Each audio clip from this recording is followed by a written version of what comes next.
Hello student, good morning. मैं Amitabh Singh Madhav of ITI online classes में आपका एक बार पुनः स्वागत करता हूँ। हम लोग इलेक्ट्रिशियन ट्रेड थ्योरी पढ़ते हैं, जिसमें हम ट्रांसफार्मर चैप्टर के बारे में पढ़ चुके हैं। इससे पहले हम ट्रांसफार्मर के 5 चैप्टर पूरे कर चुके हैं। इसमें हमने लगभग ट्रांसफार्मर खत्म किया है। आज हम ट्रांसफार्मर का एक और लेक्चर करेंगे, जो हमारा लास्ट लेक्चर होगा, और इसमें हम देखते हैं ट्रांसफार्मर की कुछ संयोजन की विधियाँ। तो आइए शुरू करते हैं अपना लेक्चर नंबर 6, और इसमें देखते हैं ट्रांसफार्मर संयोजन की विधियाँ। तो आइए शुरू करते हैं ट्रांसफार्मर संयोजन की विधियाँ। ट्रांसफार्मर संयोजन की विधियाँ। ट्रांसफार्मर संयोजन की विधियों में जाने से पहले हम एक चीज़ देखते हैं कि जब हम आपको 3 फेज सिस्टम पढ़ा रहे थे, तब वहाँ पे हमने 2 तरह के कनेक्शन देखे थे। एक कनेक्शन था हमारा स्टार संयोजन,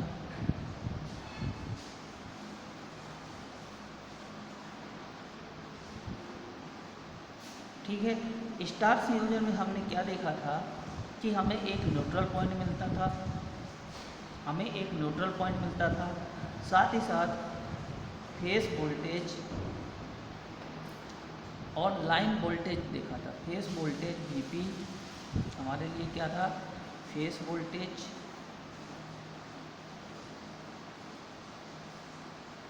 और VL क्या था हमारे लिए, लाइन वोल्टेज। फेस वोल्टेज क्या होता है, जब हम किसी एक फेस और न्यूट्रल के बीच में वोल्टेज मेजर करते थे तो उसे हम कह रहे थे फेस वोल्टेज। और लाइन वोल्टेज क्या था, जब हम किसी भी 2 फेस के बीच वोल्टेज को मेजर कर रहे थे तो उसे हमने कहा था कि वो हमारे लिए क्या है, लाइन वोल्टेज। तो वहाँ पे हमने फेस वोल्टेज और लाइन वोल्टेज के बीच में एक संबंध देखा। तो स्टार संयोजन में फेस वोल्टेज और लाइन वोल्टेज में जो संबंध मिला था, हमको क्या मिला था कि लाइन वोल्टेज VL बराबर अंडर रूट फेस वोल्टेज। एक तो ये संबंध मिला था। दूसरा जो संबंध हमको मिला था वो करंट के टर्म्स में मिला था। तो स्टार संयोजन में हमने देखा था कि जो हमारी लाइन करंट थी वो लगभग किसके बराबर होती थी, फेस करंट के बराबर थी। तो ये 2 संयोजन हम कहाँ देखे थे, स्टार संयोजन में देखे। एक दूसरा संयोजन हमने देखा था वहाँ पे डेल्टा संयोजन। कौन सा, डेल्टा संयोजन, ठीक है। तो डेल्टा संयोजन में हमने क्या कहा था कि डेल्टा संयोजन में जो हमारे लिए लाइन वोल्टेज था वो हमारे लिए क्या था, फेस वोल्टेज के बराबर था। और जो लाइन करंट थी वो √3 गुना थी किसके, फेस करंट। तो ये 2 रिलेशन हमने 3 फेज सिस्टम में स्टार और डेल्टा में देखा। अब इन्हीं स्टार और डेल्टा का यहाँ पे हमें उपयोग करना पड़ेगा, इसलिए मैंने आपको बताया है ये स्टार संयोजन और डेल्टा संयोजन ही क्या होंगे, ट्रांसफार्मर संयोजन की विधियाँ होंगी। अब हम इन्हीं के आधार पर ट्रांसफार्मर को डिवाइड करेंगे। तो देखते हैं कि क्या क्या होता है। तो जनरली ट्रांसफार्मर में हम वैसे तो अगर आप जाएँ तो 8 प्रकार के संयोजन होते हैं, लेकिन आपको 8 नहीं पढ़ना क्योंकि वो हाई लेवल की चीज़ें हैं। केवल आपको 4 प्रकार के ट्रांसफार्मर संयोजन पढ़ने हैं। तो पहला जो होता है हमारा संयोजन में, एक होता है हमारा स्टार स्टार संयोजन। क्या होता है, स्टार स्टार संयोजन।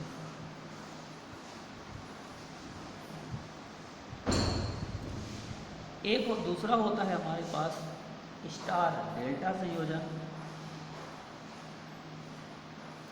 स्टार डेल्टा संयोजन।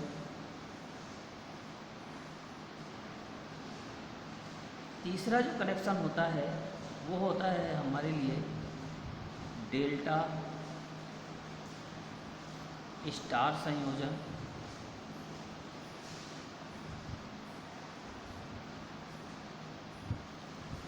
चौथा जो कनेक्शन होता है वो होता है डेल्टा डेल्टा संयोजन।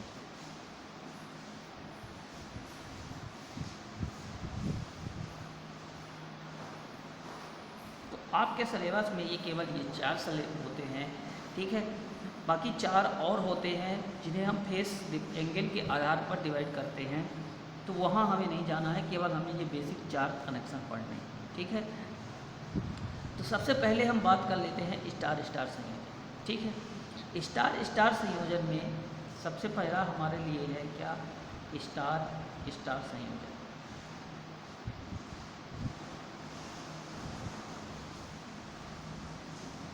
स्टार स्टार संयोजन,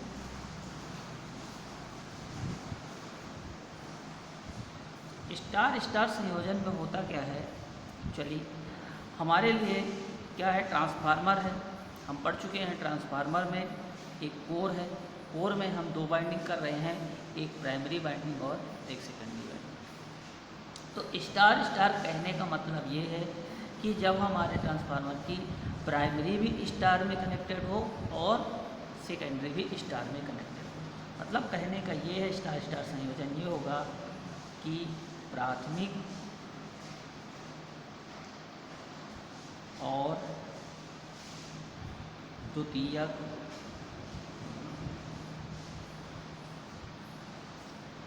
दोनों बाइंडिंग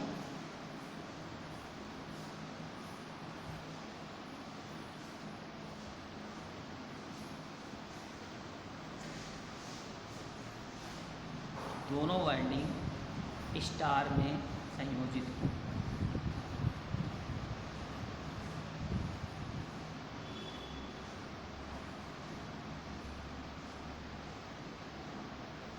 अच्छे से समझिए, ठीक है। क्या कहा हमने कि जब हमारी दोनों बाइंडिंग प्राथमिक और द्वितीयक दोनों बाइंडिंग स्टार में संयोजित हों तो हम क्या करेंगे, स्टार स्टार संयोजन। अब एक चीज़ ये देख लेते हैं कि हमने एक सिंगल फेज ट्रांसफार्मर पढ़ा, हमको अगर एक 3 फेज ट्रांसफार्मर बनाना है तो क्या करेंगे हम। अगर जहाँ पे ये कहें कि हमारे लिए एक 3 फेज ट्रांसफार्मर है जिसमें ट्रांसफार्मर की ये एक प्राथमिक हो गई,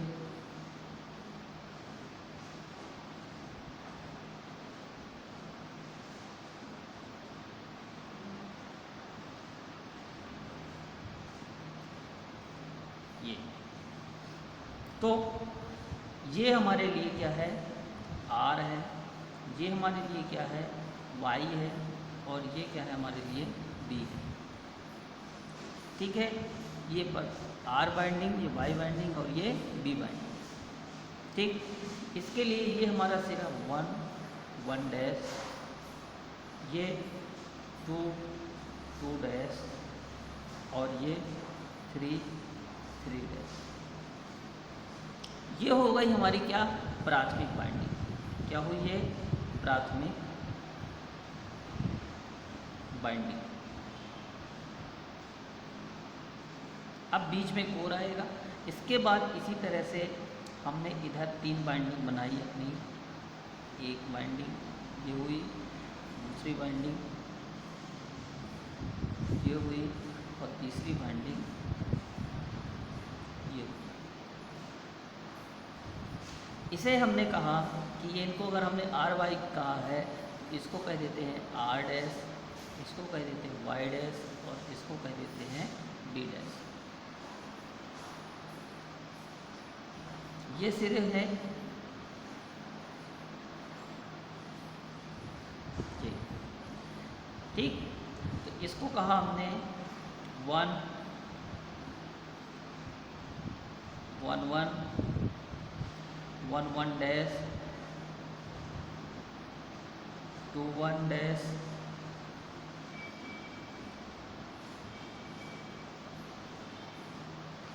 2 1 2 1 डैश, 3 1 और 3 1 डैश। अब ये हमारे लिए है द्वितीयक वाइंडिंग।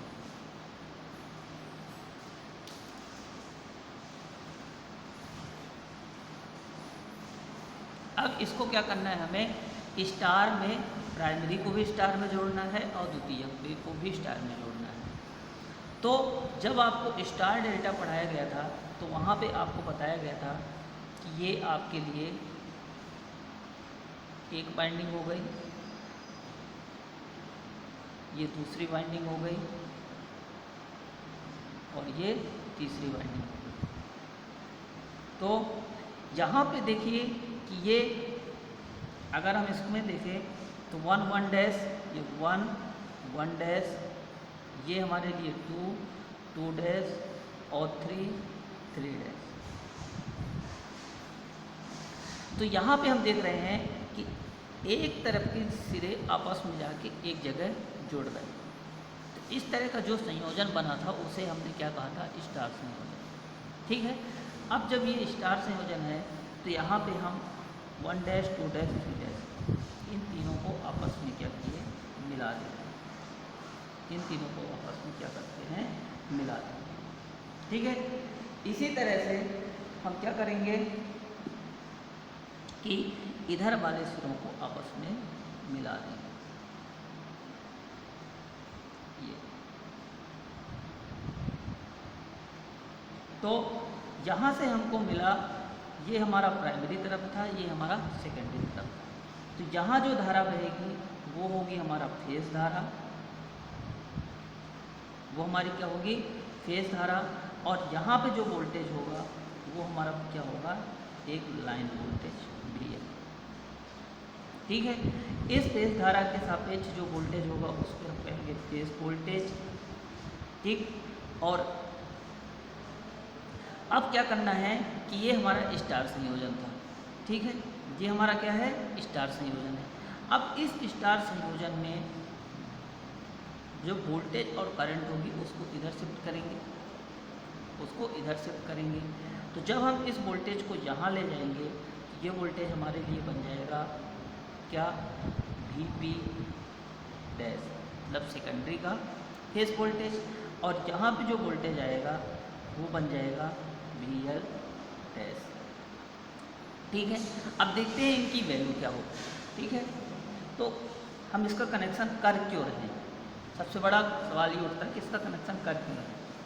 तो यहाँ से अगर हम ध्यान से देखें तो यहाँ पे हमारे लिए VL क्या है, लाइन वोल्टेज, मतलब प्राथमिक लाइन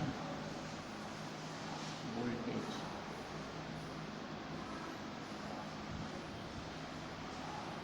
क्या है, VL। और प्राथमिक फेज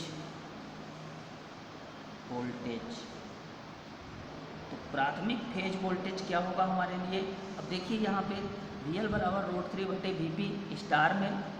ठीक है, तो यहाँ पे फेज वोल्टेज क्या होगा, VL/√3, VL/√3। इतनी बात समझ में आई। क्या किया हमने, स्टार संयोजन, स्टार में कनेक्शन में वोल्टेज के बीच में रिलेशन VL बराबर √3/VP। अब इस कनेक्शन में हमने प्राथमिक लाइन वोल्टेज को VL मान लिया, तो जो प्राथमिक फेज वोल्टेज होगा वो क्या होगा, VL/√3। अब इस वोल्टेज को हम कहाँ शिफ्ट कर रहे हैं, सेकेंडरी में। इस वोल्टेज को कहाँ शिफ्ट करना है, सेकेंडरी में। तो जब हमने प्राथमिक को सेकेंडरी में शिफ्ट करना है तो आपको एक टर्म्स पढ़ाया गया है ट्रांसफॉर्मेशन रेशियो की, और के में आपको क्या बताया गया है, के में आपको बताया गया है कि V2/V1 बराबर N2/N1। ठीक है, अब क्या करना है, इसको हमें ले जाना है यहाँ, मतलब V2 वोल्टेज। तो V2 बराबर N2/N1 इंटू V1। अब N2/N1 क्या है, किसके बराबर है, की के। तो यहाँ पे हम लिख देंगे V2 बराबर K इंटू V1। यानी जब हम इस वोल्टेज को यहाँ शिफ्ट करेंगे तो क्या हो जाएगा, ये K से मल्टीप्लाई हो जाएगा। तो ले चलते हैं। यहाँ पे हम प्राथमिक फेज वोल्टेज मिला हमको, इस प्राथमिक फेज वोल्टेज को हम ले जाते हैं सिर्फ द्वितीयक फेज वोल्टेज के पास। द्वितीयक फेज वोल्टेज, और एक द्वितीयक फेज वोल्टेज जो है वो क्या है, प्राथमिक फेज वोल्टेज का के गुना। तो प्राथमिक फेज वोल्टेज VL/√3 है, तो इसको लिखते हैं प्राथमिक फेज वोल्टेज VL/√3 इंटू के। ये हुआ हमारे लिए क्या, द्वितीयक फेज वोल्टेज। अब द्वितीयक फेज वोल्टेज मिल गया तो हम यहाँ से बना लेंगे द्वितीयक फेज करंट, द्वितीयक लाइन वोल्टेज, द्वितीयक लाइन वोल्टेज। तो स्टार ही संयोजन है, क्या होता है, VL/√3 VP फेज वोल्टेज है, लाइन निकालना है। तो यहाँ पे लिखेंगे √3 गुणे फेज वोल्टेज। फेज वोल्टेज क्या है, VL/√3 इंटू के। ये √3 से √3 आपका कैंसिल हो गया और यहाँ पे आपको मिलेगा VL इंटू के। ठीक है, तो ये होता है हमारा स्टार कनेक्शन। तो आपसे क्वेश्चन ये पूछा जाएगा कि स्टार स्टार संयोजन में यदि प्राथमिक वाइंडिंग का लाइन वोल्टेज इतने वोल्ट है तो द्वितीयक का लाइन वोल्टेज कितना होगा। तो द्वितीयक का लाइन वोल्टेज क्या होगा, प्राथमिक लाइन वोल्टेज में के का आपको गुणा करना पड़ेगा। के क्या है हमारे लिए, ट्रांसफॉर्मेशन रेशियो। ठीक है, वहाँ ट्रांसफॉर्मेशन रेशियो आपको दिया जाएगा। यह क्वेश्चन इस तरह से पूछा जाएगा कि स्टार स्टार संयोजन में द्वितीयक फेज वोल्टेज कितना है, कितने वोल्ट है, तो प्राथमिक का फेज वोल्टेज कितना होगा। तो यहाँ से द्वितीयक फेज वोल्टेज आपको पता है और उसको आप प्राथमिक में लेके आएंगे तो कितना हो जाएगा, VL/√3, VL/√3। ठीक है, यानी इस द्वितीयक फेज वोल्टेज से आपका ये फार्मूला होगा, VL/√3 इंटू के बराबर करेंगे तो वहाँ से के की वैल्यू आपको गिवन होगी, जिससे आप ये वैल्यू निकाल लेंगे। ठीक है, तो इस तरह से आपका प्राथमिक और द्वितीयक में स्टार स्टार संयोजन हुआ। और जनरली इस प्रकार के जो ट्रांसफार्मर होते हैं उनका उपयोग हम कहाँ करते हैं, तो उनका उपयोग हम करते हैं, कहाँ पे करते हैं उनका उपयोग, तो उनका उपयोग होता है हाई वोल्टेज के लिए, हाई वोल्टेज और हाई पावर के लिए, हाई वोल्टेज हाई पावर के लिए, मतलब जहाँ पे हमें अधिक वोल्टेज और अधिक पावर की आवश्यकता होती है उस वहाँ पे हम स्टार स्टार संयोजित ट्रांसफार्मर का ही उपयोग करते हैं। ठीक है, ये समझ में आया आपको, उम्मीद करता हूँ आया होगा। ठीक है, एक बार आप देखिएगा, इसके बाद जो भी दिक्कत होगी तो ग्रुप में कमेंट्स करिएगा।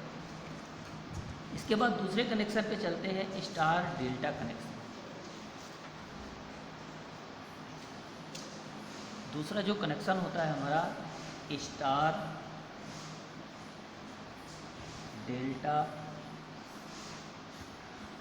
संयोजन। स्टार डेल्टा संयोजन में सीधी बात, सीधा 3 बाइंडिंग, 1 2 3। ठीक है, ये हमारे लिए टर्मिनल्स हो गए, उसके बाइंडिंग टर्मिनल्स हो गए। बाइंडिंग का नाम दे दिया हमने R, Y और B। ये प्राइमरी साइड हो गई। द्वितीयक साइड में भी 3 बाइंडिंग, 1 2 3। नाम दे देते हैं इनका हम R', Y' और B'। तो इसमें करना क्या है, प्राथमिक तो हमारी किसमें जुड़ी है, स्टार में ही जुड़ी है। तो स्टार में आप इसको क्या करिए, द्वितीयक के सिरों को पकड़िए और आपस में ज्वाइंट मार दीजिए, तो ये बन गया आपका क्या, स्टार। ठीक है, अब मेन बात आती है द्वितीयक को जोड़ना। किसको जोड़ना, द्वितीयक को। तो द्वितीयक को हमको किस में जोड़ना है, डेल्टा में। ये हमारे लिए क्या है, प्राथमिक है, प्राथमिक वाइंडिंग है, और ये क्या है हमारे लिए, द्वितीयक वाइंडिंग है।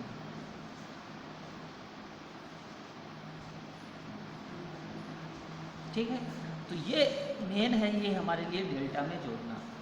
ठीक है, तो डेल्टा में जोड़ने के लिए आपको जब डेल्टा कनेक्शन बताया गया था तब वहाँ पे बताया गया था कि यदि आपके पास 3 बाइंडिंग है, सपोज दैट आपके पास ये 3 बाइंडिंग है, ये एक, ये और एक ये।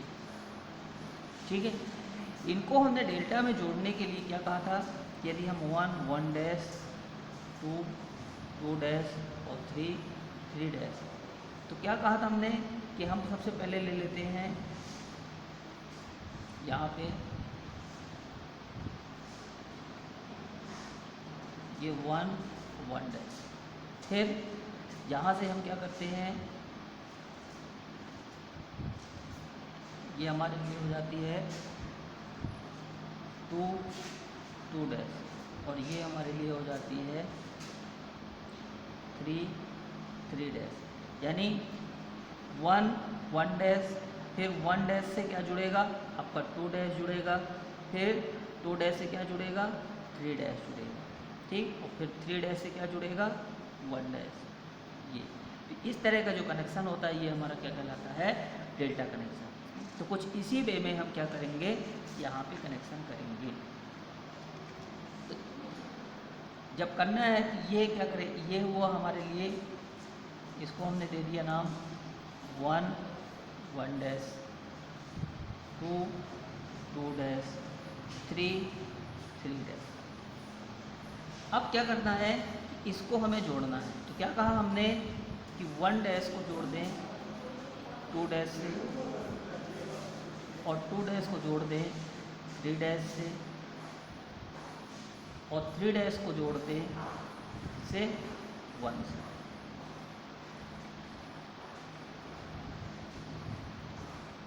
ये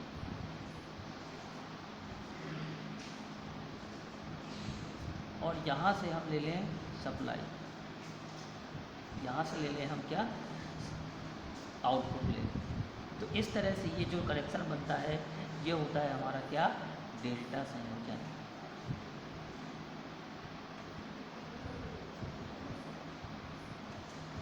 ये होता है डेल्टा संयोजन। अब यहाँ पे वही चीज़, फेज धारा के सापेक्ष फेज वोल्टेज, और यहाँ पे हमको मिला लाइन वोल्टेज। तो जब प्राथमिक में देख रहे हैं स्टार संयोजन में, तो यहाँ पे प्राथमिक लाइन वोल्टेज क्या है हमारे लिए, VL। अब यही प्राथमिक फेज वोल्टेज क्या होगा, प्राथमिक फेज वोल्टेज क्या होगा, स्टार में है तो VL/√3। ठीक है, अब इस फेज वोल्टेज को हम यहाँ ले जाएंगे तो हमारे लिए फेज ये है, यहाँ पे होगी IP, और यहाँ पे आपको मिलेगी VL। ठीक है, इसको जब आप द्वितीयक में ले जाएंगे तो आपको ट्रांसफॉर्मेशन रेशियो का कुछ मल्टीप्लाई करना पड़ेगा। द्वितीयक फेज वोल्टेज और द्वितीयक फेज वोल्टेज प्राथमिक फेज वोल्टेज में क्या करना पड़ेगा, √3 × K, √3 × K। अब इस द्वितीयक फेज वोल्टेज से हम क्या करेंगे, लाइन वोल्टेज लिखेंगे। तो अब डेल्टा में क्या होते हैं, फेज वोल्टेज लाइन वोल्टेज बराबर होते हैं। तो जो द्वितीयक लाइन वोल्टेज होगा, द्वितीयक लाइन वोल्टेज वो क्या होगा, यही होगा VL/√3 × K। क्लियर हुई? ये तो ये वोल्टेज का। अब देखते हैं धारा का। तो जो प्राथमिक धारा होगी प्राथमिक लाइन धारा, प्राथमिक लाइन धारा IL और प्राथमिक फेज धारा क्या हो जाएगी? IP। क्यों? क्योंकि स्टार में आपका लाइन वोल्टेज, लाइन धारा और फेज धारा दोनों बराबर होती है, तो इसलिए हम कह सकते हैं IL/I। इतनी बात क्लियर हुई। अब क्या करते हैं, इस प्राथमिक धारा को इधर ले जाते हैं, तो जो द्वितीयक फेज धारा होगी, द्वितीयक फेज धारा बराबर IP/K। क्योंकि ट्रांसफॉर्मेशन रेशियो में आपने क्या देखा था कि वोल्टेज का इन्वर्स होती है करंट, तो अगर वोल्टेज यहाँ मल्टीप्लाई हो रहा है तो यहाँ पे डिवाइड होगा। अब इस फेज धारा को लाइन धारा में लिखते हैं, द्वितीयक लाइन धारा। तो द्वितीयक लाइन धारा, अब डेल्टा के केस में धारा में क्या फर्क पड़ता है, तो फेज धारा, लाइन धारा फेज धारा का √3 गुना होती है, तो द्वितीयक लाइन धारा बराबर √3 इंटू फेज धारा। फेज धारा कितनी है? IP/K। ये ठीक है। तो यहाँ से क्वेश्चन पूछा जाएगा कि स्टार डेल्टा संयोजन में यदि प्राथमिक फेज धारा कितने एम्पियर है तो द्वितीयक लाइन धारा कितने एम्पियर होगी। तो प्राथमिक फेज धारा आपको यहाँ से गिवन रहेगी और द्वितीयक लाइन धारा आपसे पूछी जाएगी, तो आप डायरेक्ट यहाँ से फार्मूला लगाएंगे कि √3 इंटू IP/K। यहाँ पे जो IP है यही तो आपकी प्राथमिक धारा है, और ट्रांसफॉर्मेशन रेशियो क्या है? K, जो कि आपको क्वेश्चन में गिवन रहेगा। या गिवन नहीं रहेगा तो निकालने के लिए कोई ना कोई कंडीशन जरूर दी होगी। ठीक है, तो यहाँ पे आपसे ये द्वितीयक धारा पूछी जाएगी। ठीक, यहाँ पे एक चीज़ और देख लेते हैं, पावर को देख लेते हैं। पावर में क्या इफेक्ट पड़ता है इस तरह में कि स्टार डेल्टा का संयोजन किया तो पावर में क्या इफेक्ट पड़ रहा है। तो पावर, जो पावर होती है, पावर P बराबर हम क्या लिखेंगे, या तो लाइन की पावर लिख लें या फेज की पावर लिख लें। तो हम लिख लेते हैं किसकी? फेज की पावर लिख लेते हैं। तो यहाँ पे प्राथमिक में फेज वोल्टेज कितना है? VL/√3। और यहाँ पे प्राथमिक में वोल्टेज लिखा, फेज वोल्टेज, तो फेज धारा भी लिखनी पड़ेगी। अब चूँकि फेज धारा लाइन धारा के बराबर है तो कुछ भी लिख लीजिए, VL। ठीक, तो ये हुई हमारी पावर। कौन सी पावर होती है ये? Apparent power, SP। क्या बोलते हैं इसको हम?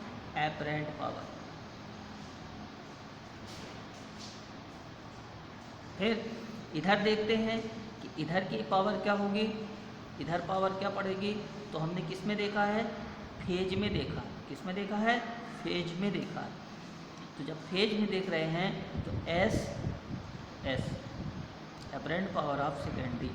तो यहाँ से फेज वोल्टेज देखते हैं, तो फेज वोल्टेज कितना है? VL/√3 into K। अब फेज वोल्टेज, तो फेज करंट भी लिखनी पड़ेगी, इंटू फेज करंट कितनी है? IP/K। तो यहाँ से K से K आपका क्या हुआ? कैंसिल हो गया। तो ये बन गया आपका SS बराबर VL/√3 इंटू IP। और IP बराबर क्या है? IL। तो इसको हम ये भी लिख सकते हैं VL/√3 इंटू IL। तो यहाँ से आपको एक कंक्लूजन देखने को मिला कि SP बराबर, मतलब प्राथमिक में एपरेंट पावर बराबर VL/√3 इंटू IL, और सेकेंडरी की apparent power VL/√3 into IL। यानी कहने की बात ये है, मतलब जो हमारा रिजल्ट निकला वो ये है कि स्टार डेल्टा संयोजन हो या ट्रांसफार्मर के कोई भी संयोजन हो, उसमें एपरेंट पावर कभी भी नहीं बदलती है। तो यहाँ पे आप लिख सकते हैं कि ट्रांसफार्मर में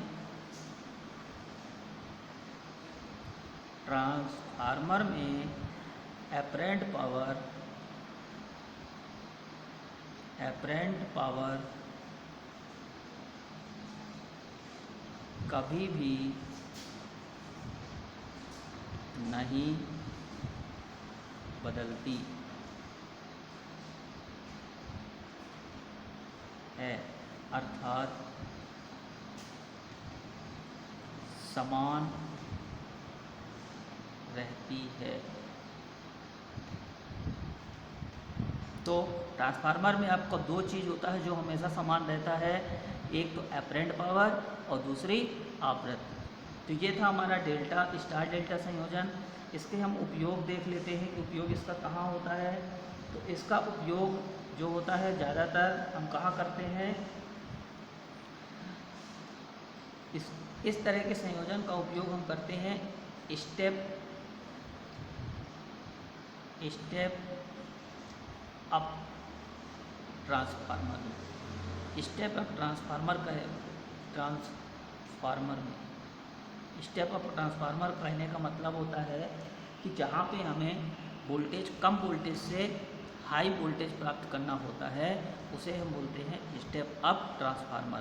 तो इस तरह के ट्रांसफार्मर का ज़्यादातर उपयोग जो होता है वो हमारा कहाँ होता है, ट्रांसमिशन लाइन में या पावर जनरेशन में, जहाँ पे आपका पावर जनरेट की जाती है 11 kV में, फिर उसमें स्टेप अप ट्रांसफार्मर लगा के बढ़ाया जाता है। ठीक है, तो स्टूडेंट इस तरह से हमने आज अभी दो संयोजन देखा, पार्ट 1 में स्टार स्टार संयोजन और स्टार डेल्टा संयोजन। ठीक है, इसके बाद हम पार्ट 2 शुरू करेंगे जिसमें बचे दो संयोजन करेंगे। ठीक है, तो पार्ट 2 के लिए वेट करिए। धन्यवाद।